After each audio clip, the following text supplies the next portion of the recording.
Olá, amigos do portal Via Pública, TV no ar, é isso mesmo. Você que queira assistir os nossos bate-papos, conversa com Gilmar Rodrigues, esta e outras conversas que nós já realizamos aqui, vai lá no portal Via Pública, no ícone TV.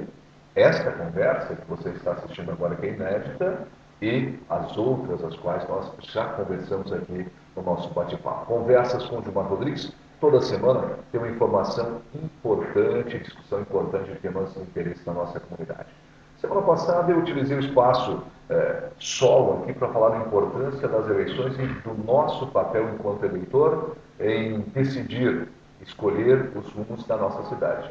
É isso que a eleição faz na eleição municipal e é isso que a eleição faz em todos os níveis quando as eleições acontecem. Nós estamos precisando cada vez mais aperfeiçoar e entender o papel fundamental que nós temos na construção desta democracia. Gostaria de repetir mais uma vez. Talvez nós estejamos um quanto desgostosos com o que está acontecendo em termos de política no nosso país, ou enfim, na nossa região, mas a democracia é o melhor regime. Porque ela nos permite ainda protestar e reclamar. Qualquer outro regime autoritário não nos permite isso. Então é importante a gente ter muito claro isso quando as desilusões nos batem a porta aí também. Falando de eleição, e vamos seguir nesse tema eleição, hoje meu convidado é o Jefferson Fanton, que é chefe do cartório eleitoral do Curitibanos, porque as eleições, eu disse na semana passada, queira ou não tem eleição, e nós temos esse papel importante, esse papel de cidadão. O Jefferson, que está aqui, vai falar um pouquinho sobre toda essa organização, tudo que vai envolver as eleições municipais. Jefferson, obrigado pela presença, uma satisfação tê-lo aqui em Conversas com Gilmar Rodrigues. Tá? É uma satisfação. Obrigado. Muito bem. O que há de novo? A gente poderia dizer o que há de novo nesta nossa eleição, né, de prazos, de tempos, assim, que está diferente na eleição de 2016, eleição para prefeito e vereadores. O grande diferencial dessa eleição é quanto à campanha eleitoral, que ela foi reduzida de 3 meses, então, para 45 dias. E essa mudança foi feita pensando em redução de custos, né? Existe um clamor aí popular para que o agente público e os políticos, de uma maneira geral, gastem menos e, com isso, o nosso país talvez se torne menos corrupto. Então, uma das medidas tomadas aí para tentar reduzir a corrupção, enfim, tentar extirpar esse problema do nosso país, foi a redução da campanha eleitoral, e com essa redução da campanha eleitoral, a redução dos custos que os candidatos terão que arcar com essa campanha. Perfeitamente. Então, de 90 dias, 3 meses para 45 dias. Então, aqui me corrigindo, o Jefferson, a campanha oficialmente ela terá início no dia 16, que ela vai para a rua realmente. Exatamente. 16 de agosto. 16 de agosto inicia oficialmente a campanha para as eleições de 2016. Exatamente.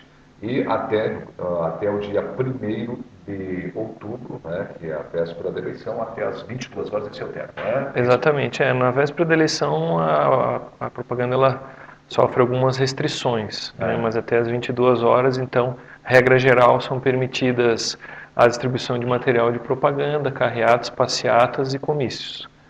Né, já não é mais permitida, por exemplo, a propaganda na imprensa paga, né, que é até a antevéspera da eleição. Já não é mais permitida a propaganda no rádio e na TV, né, que ela ocorre até 48 horas antes também da eleição. Isso também houve uma redução desses tempos com relação a de rádio e TV, também houve essa redução. Também ela acompanhou essa redução de campanha ou ela permaneceu muito próxima, Jefferson? Acompanhou a redução, né? Então a propaganda em rádio e TV ela inicia dia 26 de agosto e ela vai encerrar dia 29 de setembro. Ela sofreu uma redução, né? Vai ter um pouco mais de 34, 35 dias nesse sentido. Exatamente. Então, ela sofreu redução também, menos tempo de campanha e, né, como consequência lógica, também os candidatos vão gastar menos para elaborar os seus programas aí. Aqui no caso da nossa região, somente programa em rádio, porque não tem canal de TV local. Então, os candidatos vão ter menos gastos com esse horário eleitoral gratuito no rádio. No rádio também. Até o que causa um certo desconforto, porque naturalmente ninguém gosta de estar assistindo ou escutando seu programa favorito, e essa questão de horário nobre também, que logicamente o legislador ele não é bobo, que ele coloca a propaganda lá como no horário nobre, toda essa situação que a gente vem discutindo aí também. Horário que tem mais audiência. Horário, né? Exatamente. E que se utiliza de vários artifícios para fugir desta propaganda. Mas, querendo ou não, às vezes é interessante escutar e eu volto a repetir. Por mais que o tema já esteja tão desgastado, estejamos então assim meio que desiludidos, repito, a democracia, a discussão de ideias é o melhor meio que nós possamos evoluir, caminhar para a construção de um país mais justo. Você realmente tem a certeza que aquele que você vai escolher, o seu vereador, o seu candidato a vereador, o seu prefeito, aquele candidato a prefeito, aquele que você se disponibilizar a votar assim que os nomes estiverem expostos aí, seja o melhor para a construção da nossa democracia, no caso aqui na nossa cidade. Os candidatos, enfim, tem alguns prazos interessantes aí que eles precisam já estar atentos, né? Precisam estar atentos para registro de candidatura, para possíveis ou não impugnações, enfim, tem alguns prazos interessantes. Na última quarta-feira, a Justiça Eleitoral realizou uma reunião, então, com todos os partidos da nossa região aqui, né, que o cartório eleitoral de Curitibanos, ele abrange também Ponte Alta do Norte, São Cristóvão e Frei Rogério. Então, foram convidados para participar dessa reunião os partidos aqui da nossa região, os representantes partidários, advogados que vão aí cuidar dessas campanhas e registro de candidatura. E o prazo, então, para que os partidos têm para fazer a escolha dos seus candidatos, né, que seriam as convenções partidárias, é do dia 20 de julho até o dia 5 de agosto. Né, e foi salientado nessa reunião que quanto antes o partido fizer a escolha dos seus candidatos, mais rápido ele vai poder requerer para a Justiça Eleitoral o registro de candidatura desse candidato. Então, a partir do registro de candidatura, a Receita Federal ela vai gerar também um CNPJ para esse candidato, e com esse CNPJ o candidato então vai abrir uma conta bancária para que ele possa então arrecadar recursos e começar efetivamente a sua campanha, gastar com santinhos, folders e todo o material, né, todo o que vai ser utilizado na campanha eleitoral. Né. A recomendação que a gente fez para os partidos é que façam a sua convenção partidária o mais rápido possível, porque a partir dessa convenção partidária da escolha dos candidatos, então o partido vai apresentar o seu registro de candidatura. Então, a Receita Federal, no prazo de até 48 horas, ela vai conceder os CNPJs. Então, se o candidato quiser efetivamente iniciar a sua campanha dia 16 de agosto, ele vai ter que dar entrada no registro de candidatura com pelo menos 3 a 4 dias de antecedência, no mínimo, né? E para a Justiça Eleitoral é favorável também que os candidatos façam o seu registro, o pedido de registro de candidatura, com mais antecedência, né, para evitar tumulto e filas, enfim. É interessante quem chega cedo, né, como diz aqui o caboclo, bebe água limpa, né? Então, exatamente. É importante nos anteciparmos, ou no caso dos candidatos, antecipar nesta situação de registro de candidatura. É importante destacar com relação às eleições, né, Jefferson, é que eu não vou saber precisar aqui a quantas eleições, os comícios têm sido realmente encontros políticos, não têm sido, como muito tempo era, o chamado showmício, ou seja, eu contratava uma grande banda, um grande nome na música, seja ele local, regional ou nacional, para tocar ao final, para ter público para escutar os meus discursos. Isso ainda continua muito forte ainda, ou seja, uma reunião partidária e não um showmício para... Exatamente, a legislação, eu acho que já provavelmente talvez umas 5, 6 eleições passadas, já proibiu o chamado showmício. Então é proibido que o candidato contrate um artista para promover uma reunião partidária, né, um encontro de eleitores, uma divulgação das suas ideias. E qual que é a regra geral da legislação eleitoral? É proibida a concessão de qualquer tipo de benefício ao eleitor. Então, em tempos passados já foi proibido também a confecção de bonés, broches, canetas para doação para os eleitores, isso também é uma conduta vedada, né? Os candidatos não podem confeccionar esse tipo de material, porque configura um benefício ao eleitor. E essa conduta, inclusive, é uma conduta que é considerada hoje pela legislação como crime, né? Que é o crime de compra de votos. O crime de compra de votos ele pode ocorrer tanto pela entrega de dinheiro ou de algum tipo de benefício, quanto pela entrega de um bem para o eleitor, né? Como uma camiseta, um broche, ou na época dos showmícios. Então a pessoa ia, né, assistir o show gratuitamente, ela estava oferindo um benefício. Muitas vezes o candidato, inclusive, pagava bebidas alcoólicas para os eleitores. Isso é algo que está proibido, né? Bem como jantares e qualquer tipo de benefício oferecido pelo candidato ao eleitor é uma conduta proibida pela legislação eleitoral. Exatamente. Então, algumas dessas sanções de legislação que estão aí, que já funcionavam, continuam valendo por aí. É bem interessante, eu sempre trabalhei aqui, Jefferson, há quanto tempo está em Curitiba, Jefferson? Eu assumi o cartório eleitoral de curitibanos em outubro de 2013. 2013, então vai dar quase 3 anos aqui. Isso. Então, bem antes, trabalhando em comunicação de curitibanos, eu sempre usava da frase do candidato porcalhão não merece ganhar a eleição. Isso é uma frase que às vezes a gente precisa trazer muito sério, porque é uma poluição, seja no visual, seja no dia da eleição, é aquele horror, tá? Que realmente acontece. Mas falando sobre aquela campanha, cartazes, cavaletes que eram proibidos, gostaria que você falasse um pouquinho, porque tem até a questão de material que pode ser utilizado, que mudou também para essa eleição. Para essa eleição também, quanto ao material impresso, né, surgiu uma alteração considerável na legislação. Então são proibidos para essa eleição os cavaletes, as placas fixas são proibidos, outdoor já era proibido, continua. Só para o pessoal entender o cavalete, você estava andando pela calçada, daqui a pouco você desatento tropeçava num daqueles cavaletes, né? Estou aqui até uma pequena piada, mas realmente aquilo era um horror também. Na última eleição a gente teve reclamações, porque esses cavaletes foram colocados em canteiros de avenidas, até com anuência do juiz eleitoral, e algumas pessoas reclamaram que estava atrapalhando o trânsito e a visibilidade, enfim. Então esse tipo de material, para essa eleição, ele vai ser proibido, e a legislação ela trouxe uma inovação, então é permitido apenas o material impresso em papel ou adesivo de até no máximo meio metro quadrado. Então a placa fixa, por exemplo, ela já fica comprometida porque ela dependeria de uma sustentação, de suporte, de madeira, ou enfim, suporte em PVC ou qualquer outro tipo de material, e a legislação eleitoral para essa eleição ela veda. Pintura em muro também fica comprometida, proibido. Então qualquer tipo de propaganda impressa que não seja em papel ou adesivo fica proibido para essa eleição. A exceção aí são as bandeiras, né, que são permitidas, só que a legislação trata essas bandeiras como propaganda móvel.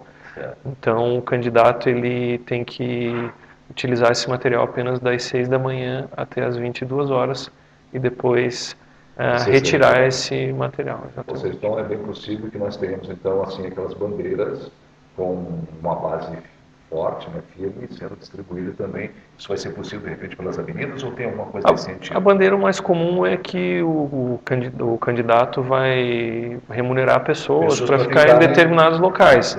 Mas a legislação não proibiu a bandeira fixa, só que ela tem que ser retirada até as 22 horas. Até o Jefferson usou aquela situação de deixar a bandeira na minha casa também.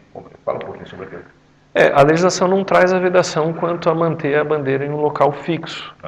Mas ela trata a bandeira como uma propaganda móvel. Então, a propaganda móvel ela deve ser retirada após as 22 horas. Ela inicia às 6 da manhã e ela se prolonga até as 22 horas. Após as 22 horas, essa propaganda ela deve ser retirada, né, sob pena de configurar uma propaganda irregular, e daí o candidato que manter esse tipo de propaganda também está sujeito a uma multa. Certo. A gente está falando sobre campanhas, sobre adesivos, sobre os chamados santinhos, né, que é a propaganda que você vai entregando aí com o nome do candidato, nome, número e tudo mais.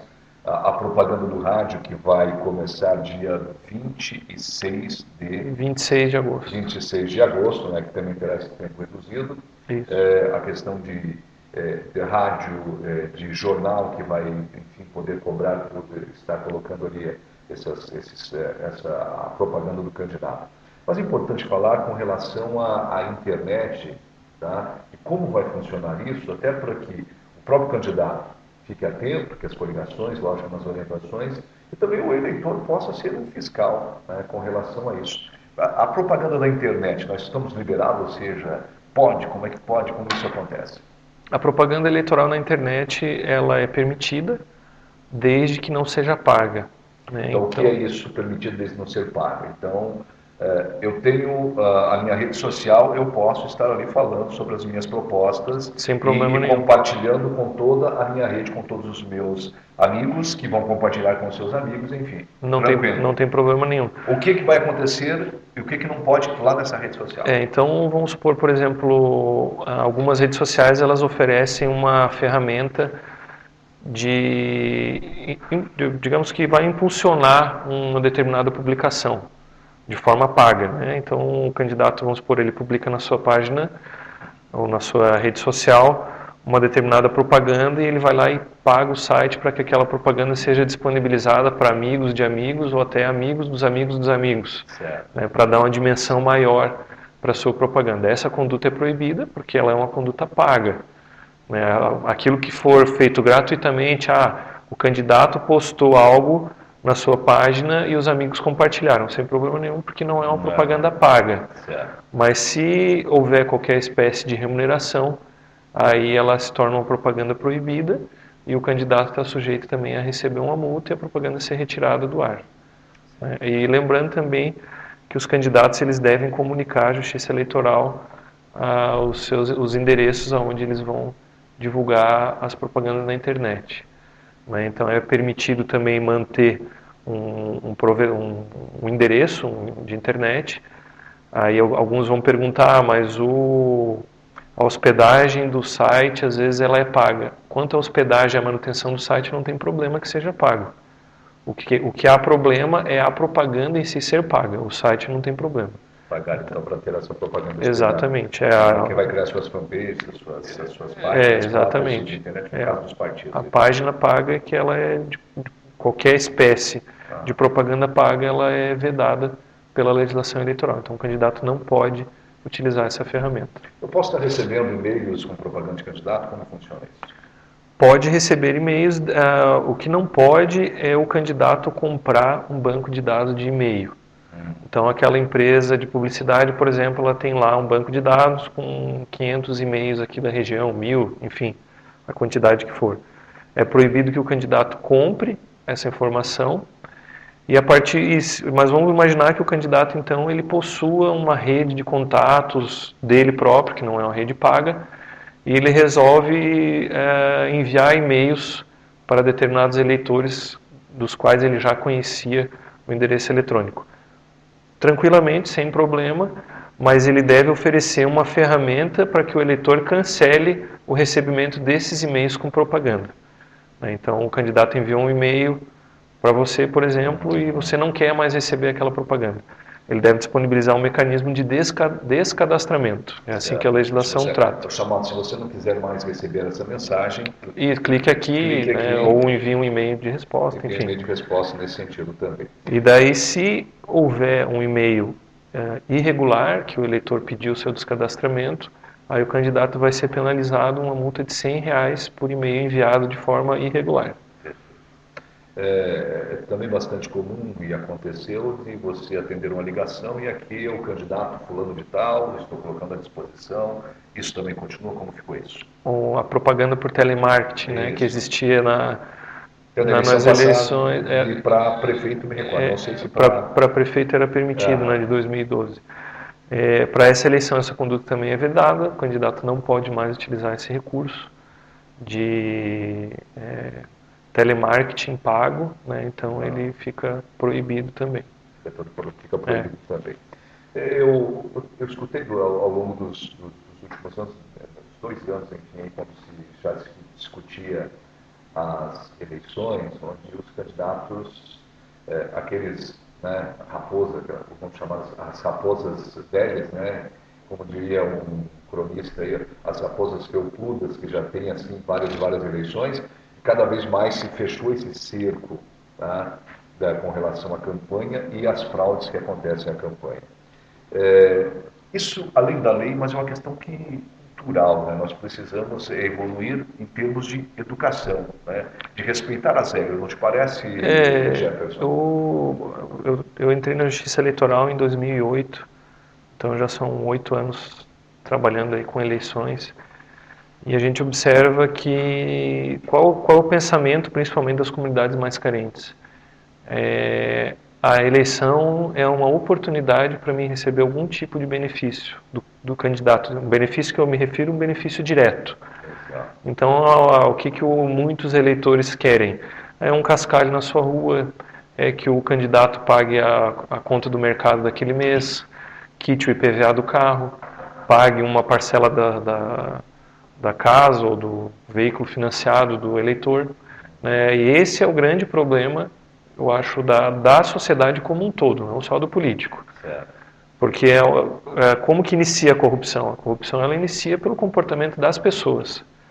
Então muitas pessoas, a gente presencia isso nas eleições, ela procura o candidato para oferir um benefício pessoal.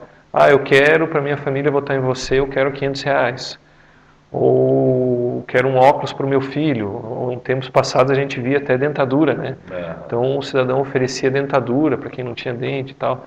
É uma coisa até meio engraçada de se falar, mas acontece. Acho que nós caminhamos um pouco, pelo menos nisso, que dentadura não tem mais. Não tem mais, ou seja, que se trabalha muito para fazer a restauração de dentes. Aí também. É um passo que a gente também entendeu. Mas é bem interessante isso que o Jefferson utiliza, né? Que as ações, elas vêm de reações, ou seja, o candidato ou o eleitor, ele busca oferir lucro, o candidato, ele entra nesse jogo, e é um jogo em que só pode jogar, se há um jogo, porque existem dois aí fazendo exatamente. Esse jogo, ou seja, alguém precisa parar. Então, muitas vezes a gente, a população, claro, eu também como cidadão, fico chateado com essas notícias negativas a respeito do nosso país, de corrupção, políticos corruptos, escândalo em companhias públicas, mas a conduta das pessoas, ela contribui para que isso aconteça também. Cada um quer, eu estou preocupado com o meu, eu quero receber alguma coisa em troca do meu voto. Então aí a campanha ela já começou viciada. Ou às vezes, claro que a iniciativa pode partir do candidato também. Eu vou oferecer benefícios para captar votos que de outra forma eu não conseguiria. Por falta de simpatia, ou por não ser bem visto, ou por inúmeros motivos. Então é uma conduta ilícita que o candidato está fazendo, e o eleitor também, que vai gerar talvez aí uma administração corrupta, que vai utilizar meios ilegais para se gerir. Seria um tipo de compromisso com o bem comum. Afinal de contas, o candidato que utilizou desses artifícios, ele entenderia, ele já utilizou, ou seja, ele já pagou, já ofereceu aos seus eleitores o benefício por ter sido eleito, que é completamente o contrário. Quando o eleitor, esse é um pensamento próprio e não é novo, e a gente tem que pensar dessa maneira, de que aquilo que eu estou buscando, aquele benefício pessoal que eu estou buscando somente na época da eleição, é um benefício coletivo, que eu deveria ter direito à saúde, à educação, saneamento básico, tudo isso que a gente vem discutindo ao longo dos anos, enquanto observa, infelizmente, os milhões que vão pelo ralo. Eu queria falar um pouquinho, era uma informação bastante importante aqui para a gente comentar com os nossos amigos que nos assistem, com os candidatos eleitores. Doação de campanha, somente pessoa física. Esse é um fator importante que está valendo nessa eleição, né? Foi uma grande inovação, e na verdade não foi pela via legislativa, foi pela via judiciária, porque foi uma decisão do Supremo Tribunal Federal. E foi uma batalha grande, de muita resistência, né? Então o Supremo Tribunal Federal ele entendeu por bem que as campanhas não devam ser financiadas por pessoas jurídicas. Então, que vai restringir aí para doações de pessoas físicas. Então, somente pessoas físicas podem doar para a campanha, e essa pessoa física ela encontra um limite legal também. Ela só pode doar até no máximo 10% do rendimento declarado na última declaração do imposto de renda. Então, aquela pessoa, vamos imaginar que o eleitor que teve uma renda no último ano equivalente a 100 mil reais, ele vai poder doar no máximo 10 mil reais, sob pena de multa também. Multa para o eleitor que está doando acima do limite legal. Acima do limite Ele legal. encontra um limite. E lembrando também uma outra regra quanto a isso, é que a pessoa, ainda que seja pessoa física, se ela for um concessionário ou permissionário de serviço público, ela não pode doar. Então, o exemplo, principalmente para um município pequeno, seria o taxista. Então, o taxista, ele atua como uma pessoa física, mas ele recebe uma permissão da prefeitura para desenvolver essa atividade. Então, esse tipo de profissional, ele não pode doar nenhum valor. Ele fica proibido de fazer doações aos candidatos. Agora, a nossa conversa aqui com o Jefferson, ela engrenou e nós temos ainda muitas dúvidas. E assim eu vou fazer um combinado aqui com o Jefferson, deixar esse período, né, começar a acontecer. E quando nós estivermos no ápice da campanha, pede você estar de volta aqui para a gente até fazer uma análise do que já está acontecendo, de como as coisas estão acontecendo, para a gente conversar com o nosso público aqui do TVV. Muito produtiva a nossa conversa, bastante interessante, esclarecedora em muitos pontos, enfim, e que a gente espera que a razão de tudo isso, a razão da eleição seja lá na frente, né? Que os eleitos possam estar trabalhando em políticas públicas para o bem comum. Pode ser utopia, mas a gente precisa acreditar nisso mesmo, precisa ter uma chance. E se eu não acreditar e você não acreditar, nós vamos continuar produzindo, eu não vou citar nomes, mas as figuras que a gente tem visto ultimamente aí no cenário político brasileiro. Eu gostaria de agradecer, então, o convite aí muito gentil da Via Pública, né? E aproveitar, utilizar esse espaço aí para, como já foi frisado na reunião com os candidatos, a gente espera fazer uma eleição limpa, honesta, né, que a população possa ter orgulho do trabalho prestado pela Justiça Eleitoral, que é um trabalho íntegro e feito com muita seriedade, e a gente espera também que os candidatos procurem observar a legislação, que a gente tenha uma campanha mais transparente possível e que vença a melhor proposta. Muito obrigado. Muito obrigado, Jefferson. Obrigado aos nossos internautas do Via Pública TV. Você assiste a esta e outras entrevistas. Um grande abraço e até o nosso próximo encontro.